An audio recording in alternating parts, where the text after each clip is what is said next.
অগ্রহায়ণের প্রথম প্রহর, স্নিগ্ধ আলোর সোনালী আভা ছড়িয়েছে বকুলতলার নবান্ন উৎসবে।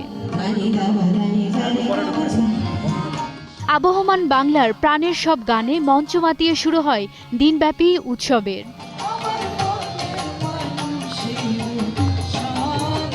সখী ভাবনার লোকরূপ, ধনধান্য পুষ্পে ভরা আমাদের এই বসুন্ধরার এ যেন এক চিরায়ত রূপ। এবং নবান্ন উৎসব বাঙালির সবচেয়ে অসাম্প্রদায়িক একটি উৎসব।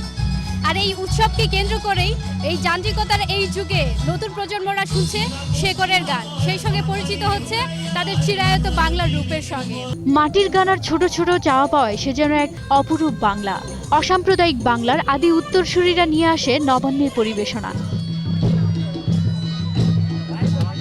এখানে অনেক নাচ দেখেছি, গান শুনেছি, আমি নিজেও নাচ করেছি। ভালো লাগছে আসলে, প্রতি বছর আমরা এখানে সবাই একসাথে মিলিত হই।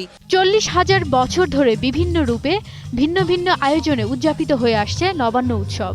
আর 1998 সাল থেকে নবান্ন উৎসব উদযাপন পর্ষদ আনুষ্ঠানিকভাবে অগ্রহায়ণের প্রথম দিনটিকে শহুরে জীবনে ফিরিয়ে এনেছে বাংলার ঐতিহ্যের উৎসব হিসেবে। আরও বড় পরিসরে আয়োজনের পাশাপাশি নবান্ন উৎসবকে সরকারি ছুটি ঘোষণারও দাবি জানিয়ে আসছে সংগঠনটি।